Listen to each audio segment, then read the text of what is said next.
Alors justement, puisque jusqu'à présent, ce que je vous ai montré là comme situation, c'était des personnes avec syndrome d'Asperger, là on va regarder ensemble des séquences qui présentent, alors c'est une petite fille, alors qu'on sait qu'effectivement ce sont plutôt les garçons qui sont plus atteints que les filles, hein. C'est une fille pour 4 garçons.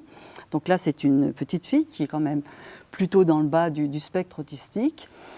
Et donc, je vais vous montrer plusieurs séquences que je vais commenter. Alors, elle n'est pas en situation d'apprentissage. En fait, ça se passe à Tours, donc au CHU de Tours. Le document est ancien, mais il me semble toujours intéressant. C'est le cas de cette petite fille qui me semble intéressant. Et elle vient avec ses parents pour un bilan, hein, comme on va aujourd'hui dans les centres, donc les CRA, pour obtenir un bilan, un diagnostic, etc. Donc, c'est pas un exemple d'accompagnement, c'est plutôt, voilà, elle va se trouver avec des spécialistes qu'elle ne connaît pas. Et donc, ce qui est intéressant, c'est d'observer. Parce que l'observation, tout repose sur l'observation, hein, j'en profite pour le dire.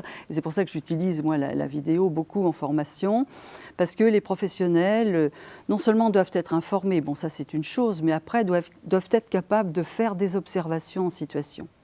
Bon, et cette petite fille, là, il y a vraiment un tas de choses qu'on observe, à la fois ses difficultés, mais aussi ses points forts. Il y a vraiment les deux aspects, même si elle est dans le bas du spectre autistique. On voit des compétences à certains moments, on voit des difficultés, et c'est très important d'être capable là de repérer, de faire cette observation en situation, parce que c'est à partir de là qu'on va pouvoir vraiment l'engager dans des apprentissages, hein. Voilà, c'est une phase complètement incontournable, hein. Il faut qu'on arrive à la connaître, à la comprendre, voir un petit peu où elle en est et comment on peut l'aider au mieux. Voilà, alors donc je vais vous montrer ces séquences-là par petits morceaux, enfin des petites séquences que je vais commenter au fur et à mesure. Et donc c'est un document qui est extrait d'une vidéo qu'avait publié le CHU de Tours il y a une quinzaine d'années au moins, je ne sais, j'ai plus retenu la date, mais qui est très très long. Et là, ça fait partie du premier chapitre de cette vidéo qui s'appelle « L'autisme de l'enfant ». Voilà.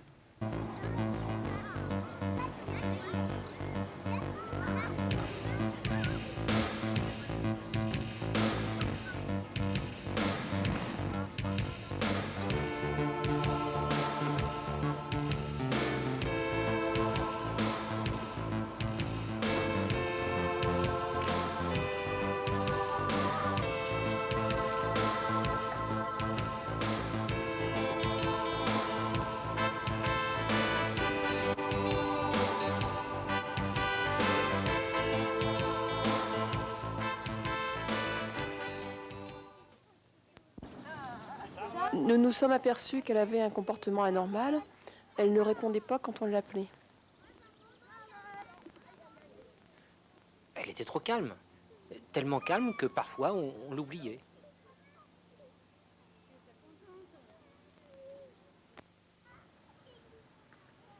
Il avait un drôle de regard. On se demandait s'il voyait bien. Elle s'intéressait pas aux autres et puis elle réagissait pas du tout quand on rentrait dans sa chambre. Elle semblait s'isoler du reste du monde. Elle ne tenait pas compte de ce qui se passait autour d'elle.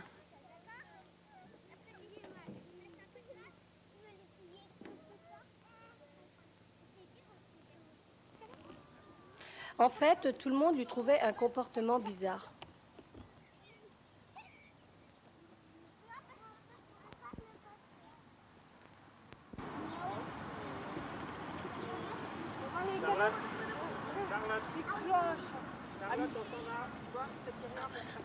Lorsque des parents nous amènent un enfant au comportement bizarre, dans sa première année, le médecin ou le pédiatre doivent penser à un autisme infantile.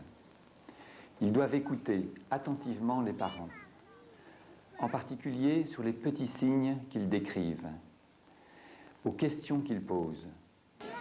Il est alors nécessaire de suivre sur quelques semaines cet enfant, de soutenir les parents et de les conseiller, de pratiquer un examen médical, une exploration biologique et électrophysiologique qui seront le plus souvent normaux.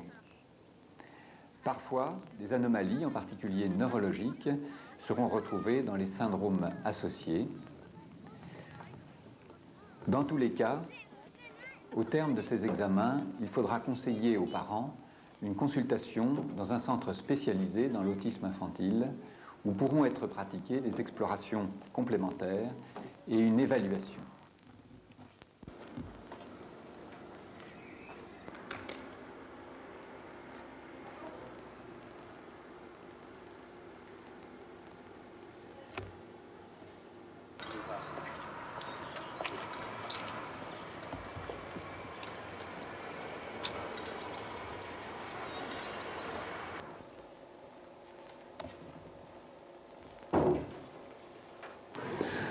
L'autisme est un trouble très douloureux et émouvant pour l'enfant et pour sa famille qui affecte un bien très précieux, l'aptitude à communiquer avec autrui.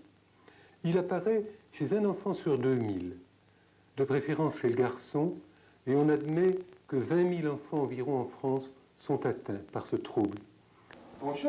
Il se traduit par une réaction de retrait. L'enfant est replié dans sa coquille.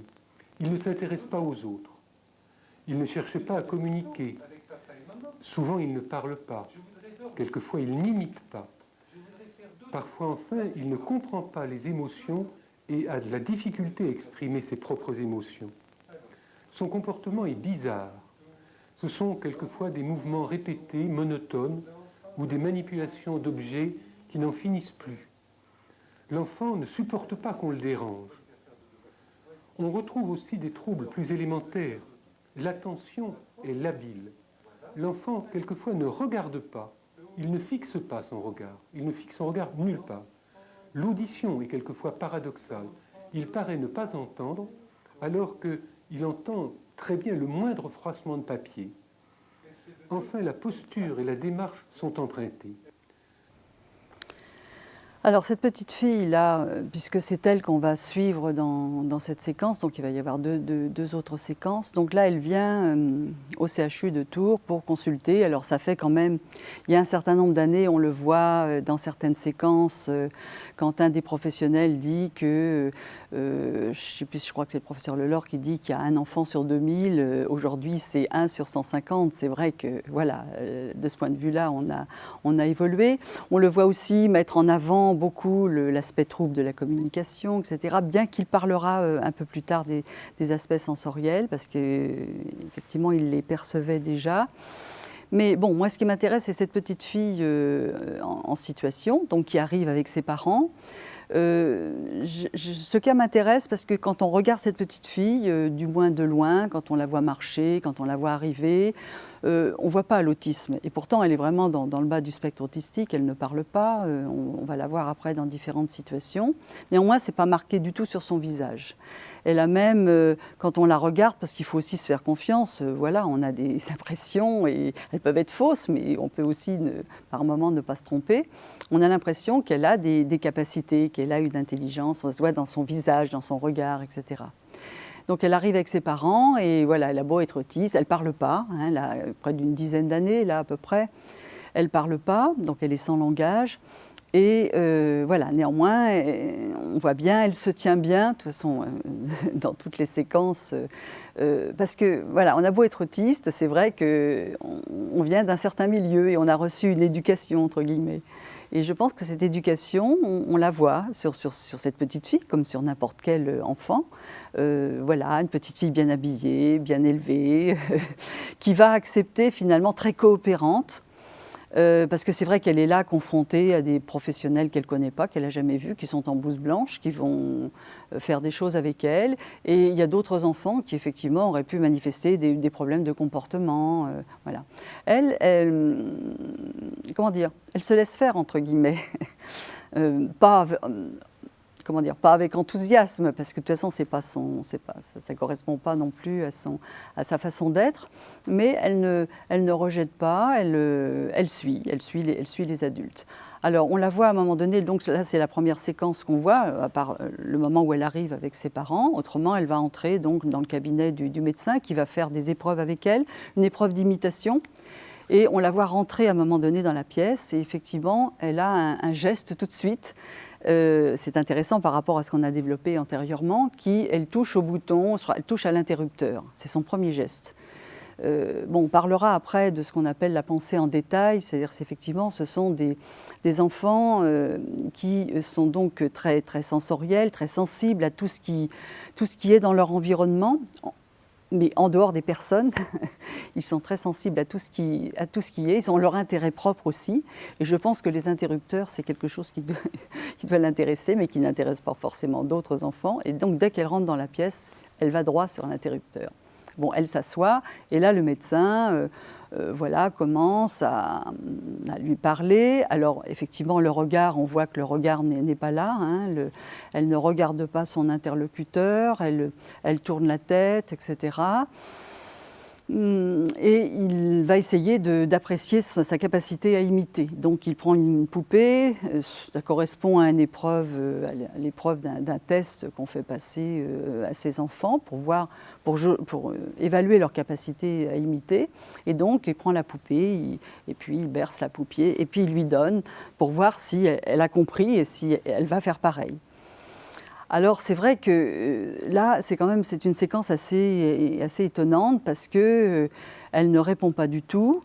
Alors on pourrait se dire, finalement, elle n'est pas capable de. Je ne pense pas qu'elle soit pas capable d'imiter. Simplement, je pense que c'est quelque chose, cette poupée qu'on lui donne, qui n'a pas beaucoup de sens pour elle. Et ça, effectivement, dans notre culture, c'est un petit peu choquant, entre guillemets. C'est une petite fille. Alors on pourrait se dire, bon, elle a une dizaine d'années, peut-être qu'elle n'a pas envie de jouer à la poupée, mais à ce moment-là, elle pourrait l'écarter, la rejeter. Or, on lui pose la poupée devant elle et elle n'a aucun geste d'évitement, etc. Elle va même à un moment donné se mettre sur la poupée. Enfin, on a l'impression que ça serait n'importe quoi devant elle, elle aurait exactement le même comportement. C'est-à-dire qu'effectivement, cette poupée, ça n'a aucun sens. En revanche, elle est en train de regarder, elle explore autour d'elle, et certainement qu'il y a des choses là, dans son environnement, qui l'intéressent beaucoup plus que cette poupée. Donc ça ne veut pas dire qu'elle ne comprend pas, ça ne veut pas dire qu'elle n'est pas capable d'imiter, ça veut dire que elle est dans son monde à elle, et elle réagit à sa façon, avec ses centres d'intérêt propres, et il ne faudrait certainement pas en conclure justement qu'elle n'a pas de capacité, ou qu'elle a effectivement un déficit assez grave, ce que je ne pense pas. Alors voilà, ça c'est le début de la séquence. Et maintenant, on va voir une deuxième séquence où on va la voir donc successivement avec plusieurs professionnels. Donc, elle va rencontrer le psychologue. Là, elle était avec le médecin. Là, elle va rencontrer le psychologue. Elle va faire des épreuves. Alors, c'est très important. Là, regardez bien ce qui se passe et je commenterai après. Donc, il va lui faire des épreuves pour essayer de voir ce qu'elle comprend, ce qu'elle ne comprend pas, etc. Après, elle va se trouver avec une orthophoniste. On va la voir dans différentes situations, on la verra un peu plus tard, en groupe aussi, avec d'autres enfants. Et c'est très important d'observer son comportement et d'essayer de comprendre ce qui se passe. C'est bien, bravo. C'est bien, encore. Bien. Les travaux des neurosciences de ces 15 dernières années ont montré qu'il existait des systèmes qui modulaient l'ensemble de ces fonctions de l'organisme, tout spécialement la motricité, la sensibilité, les 5 sens, et bien sûr le contact et la communication. Et on peut parler, pour définir les syndromes autistiques, d'insuffisance modulatrice cérébrale. Le but des bilans intensifs est de préciser les défauts de fonctionnement du système nerveux, et tout spécialement certaines fonctions défaillantes comme l'attention, la perception, l'association, la compréhension, l'intention et bien entendu le contact et la communication.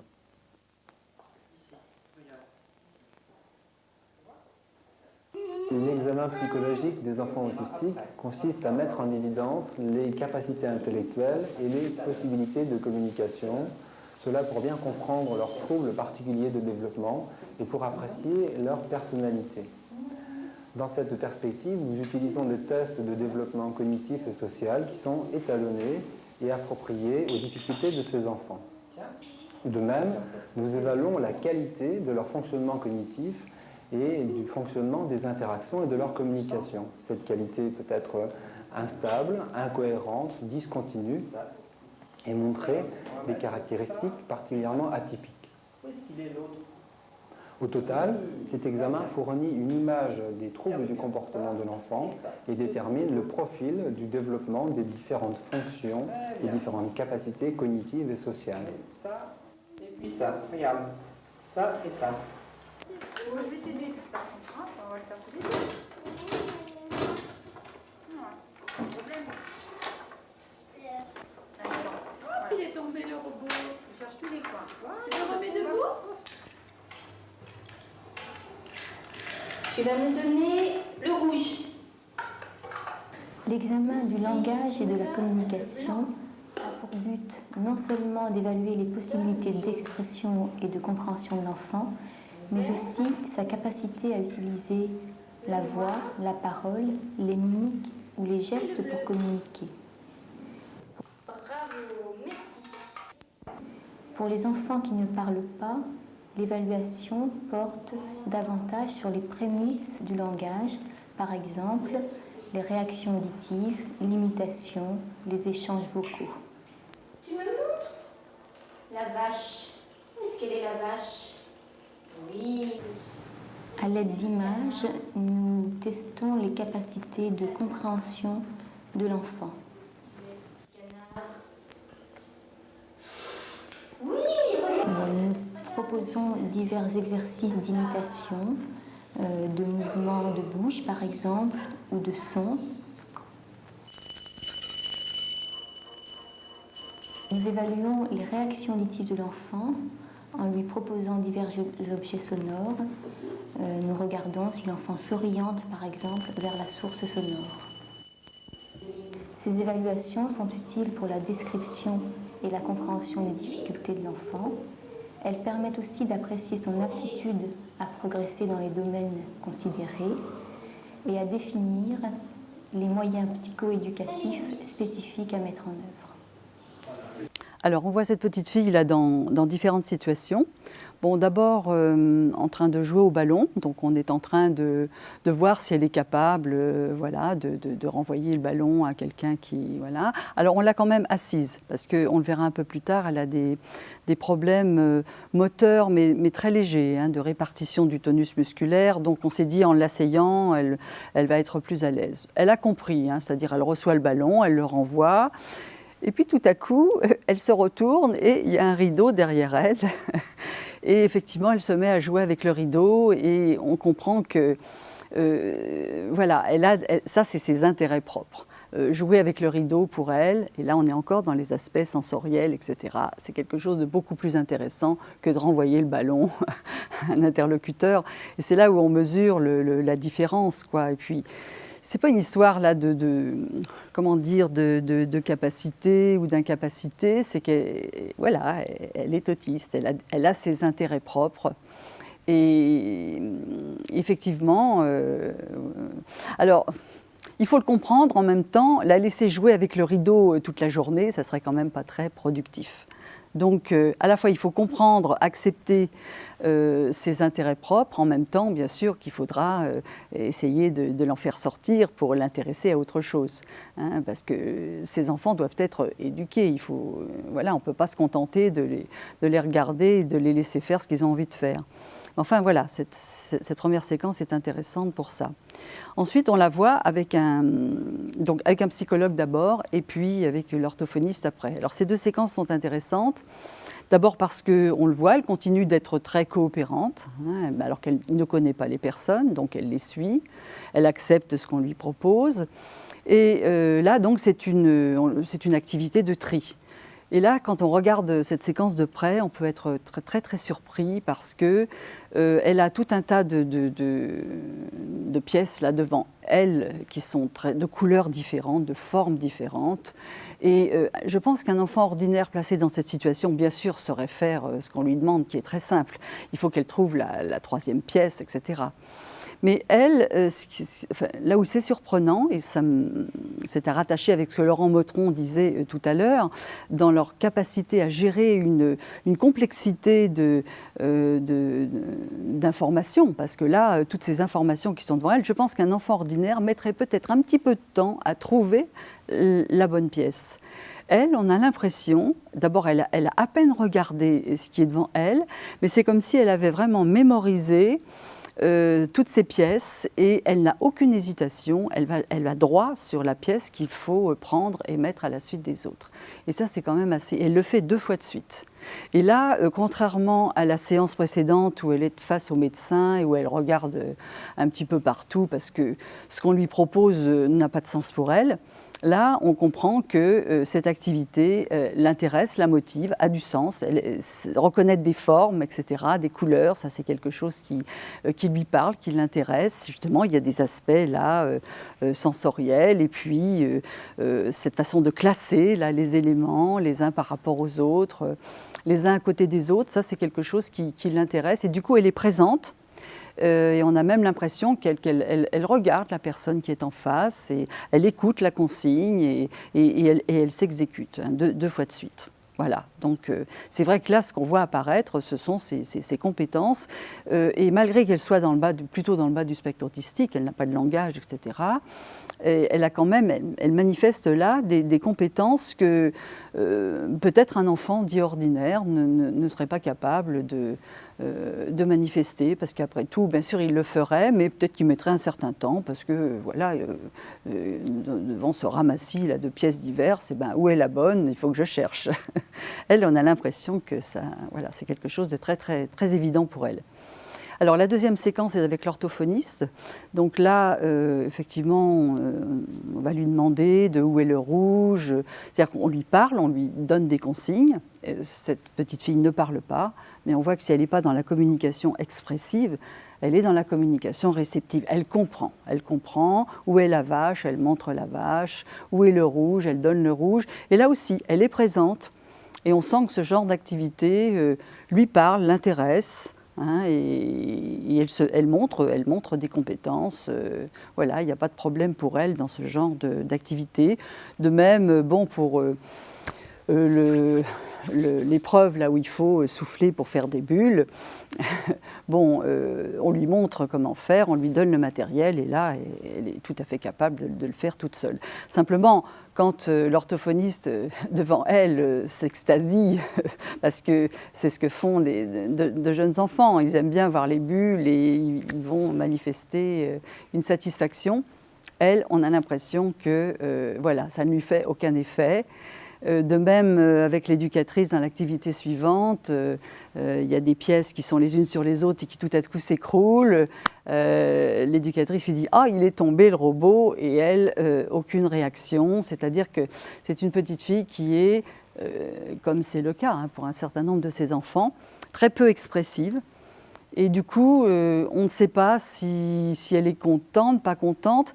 Il faut regarder plus finement. C'est-à-dire, on voit qu'il y a des choses, par contre, qui l'intéressent et d'autres qui l'intéressent moins. Des choses qui ont du sens pour elle, d'autres qui n'en ont pas.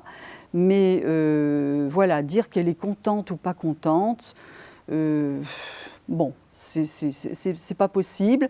Je dirais même que si on se laisse aller à ces interprétations et... Je dis, là, il faut avoir de l'empathie, il faut pas juger leur comportement en se référant à nous-mêmes et à nos normes. Mais chasser le naturel, il revient au galop, on ne peut pas s'empêcher d'eux. Et c'est vrai que si on regarde cette petite fille, on aurait tendance à dire qu'on a une impression d'ennui presque. Mais je pense que c'est une interprétation psychologique, ça. Je ne pense pas qu'elle s'ennuie. Hein, ça, c'est l'impression que nous avons, parce que nous, si effectivement nous étions dans cette situation, ou si nous nous comportions comme elle se comporte, eh bien effectivement, c'est peut-être parce que nous serions dans une situation d'ennui. Et je ne pense pas que ce soit son cas. Donc il faut faire très très attention justement à ne pas interpréter leur comportement en se référant à nos normes.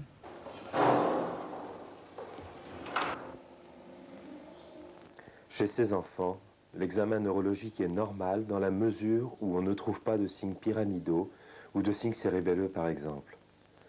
Cependant, au cours d'un examen détaillé, on remarque presque toujours des particularités neurologiques telles que des adaptations posturales bizarres, des répartitions anormales du tonus musculaire ou encore une motricité fine particulière. Ces signes neurologiques mineurs sont tout à fait typiques de l'autisme de l'enfant.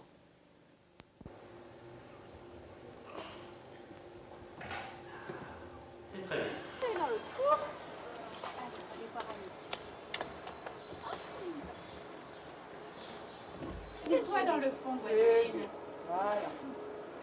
Oh, super. Encore ma puce. Oui, voilà, tu es très bien comme ça. Pour chaque enfant qui vient au laboratoire, nous enregistrons différents examens. Tout d'abord, l'électroencéphalogramme qui permet d'avoir une idée des capacités de fonctionnement du cerveau et qui permet également de dépister certaines affections associées comme l'épilepsie par exemple. Un examen simple et rapide qu'on peut effectuer chez l'enfant qui présente des troubles du développement, c'est l'enregistrement des potentiels évoqués auditifs du tronc cérébral, c'est-à-dire l'enregistrement de l'activité électrique du nerf auditif entre l'oreille interne et son arrivée à la base du cerveau. Cet examen, qui ne nécessite pas la participation active de l'enfant, permet d'explorer l'audition de l'enfant. Dans les troubles du développement, un des premiers diagnostics qu'il faut éliminer, c'est la surdité. Et par exemple, ici, on a un tracé de potentiel évoqué du tronc cérébral qui est plat, quelles que soient les intensités, quel que soit le côté de la stimulation, et même quand on stimule des deux oreilles, ce qui veut dire que cet enfant est sourd.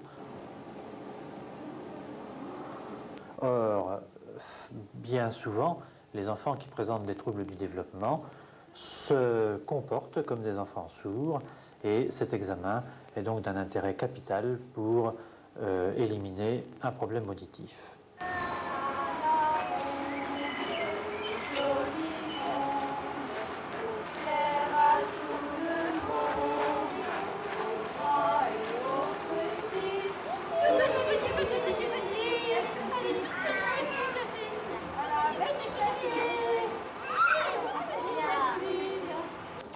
Donc sur le groupe, nous observons les enfants, surtout dans le quotidien, ce qui est repas, ce qui est propreté, ce qui est autonomie vestimentaire, et aussi leur capacité à entrer en relation avec les autres enfants, à accepter leur contact, éventuellement à initier des jeux ou même à y participer.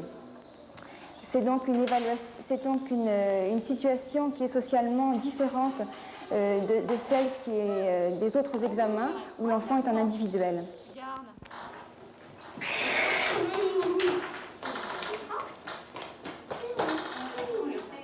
Le bilan intensif va comporter un ensemble d'examens, examen de la compréhension, examen du langage, examen psychomoteur et moteur, ce que nous appelons l'examen neurologique du comportement, et puis un ensemble d'examens cliniques comme l'examen pédiatrique et d'examens complémentaires qui sont des examens qui portent sur le fonctionnement cérébral, c'est-à-dire tout spécialement l'activité électrique cérébrale, les modifications de cette activité sous l'influence des stimulations de l'environnement, le débit sanguin cérébral, et puis l'étude dans les urines des principaux corps biologiques et des neurotransmetteurs. Ce bilan est également un bilan social. Il va comporter l'étude de l'enfant dans un milieu d'autres enfants qu'il ne connaît pas, et puis dans des circonstances, sinon exceptionnelles, du moins moins habituelles, comme la piscine. Au terme de ce bilan, on pourra avoir une évaluation des fonctions déficientes, des possibilités de les améliorer et pouvoir transmettre aux parents ces évaluations de façon à ce qu'ils comprennent mieux les difficultés de leur enfant et qu'ils participent au projet éducatif et thérapeutique. Alors, dans cette dernière séquence-là, on la voit avec un neurologue donc, qui fait apparaître ces problèmes moteurs qu'on rencontre chez un certain nombre, hein, y compris dans le haut du spectre autistique. Alors c'est vrai que c'est très discret, mais c'est vrai qu'il y a une espèce de répartition un peu anormale, comme il dit, du tonus musculaire, qui fait que quand elle s'assoit ou quand elle est sur le toboggan, bon, ben, voilà, c'est un petit peu difficile pour elle. Alors ce qui est intéressant aussi là, dans ces dernières séquences, c'est qu'on la voit avec les autres. Donc, parce que l'objectif, c'est vraiment de la voir dans toutes sortes de situations pour la connaître. C'est une sorte d'exploration. Et donc, voilà, elle est avec d'autres enfants qui sont à l'hôpital de jour là-bas, qui ne sont pas forcément autistes, hein, qui ont d'autres pathologies. Et à un moment donné, donc, elle est dans une ronde et on chante et tout le monde doit se baisser en même temps. Et là, c'est intéressant parce que c'est le seul moment où on la voit, alors on ne va pas dire qu'elle n'a pas de problème de comportement, mais elle s'oppose quand même, hein, parce que la dame qui est à côté d'elle essaie de l'inciter à faire comme les autres, et là, elle résiste, elle se raidit, elle ne veut pas, hein, c'est une façon pour elle de dire non. C'est peut-être un petit peu rapproché de la première séance avec la poupée, c'est-à-dire que finalement, dans ces situations-là, ce qu'on lui demande de faire n'a pas de sens pour elle. Et du coup, voilà, elle ne veut pas faire, c'est pas qu'elle s'oppose, etc. D'ailleurs, c'est pas une enfant qui s'oppose spécialement, mais c'est que ça n'a pas de sens et que donc, voilà, elle ne comprend pas pourquoi il faudrait se baisser.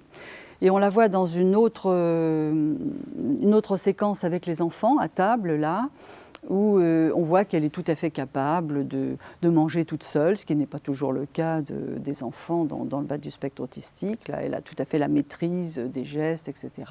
Elle sait se servir à boire. Néanmoins, on voit bien qu'elle est en elle-même, elle ne regarde pas beaucoup les autres, etc. Voilà, ça c'est des choses qu'il faut observer, ce qui veut dire que les interactions sociales, il faudra les développer, il faudra lui apprendre, etc. Elle n'ira pas spontanément vers les autres enfants, ça c'est sûr. Et donc, on voit une dernière séquence tout à la fin, où là, elle est dans la piscine.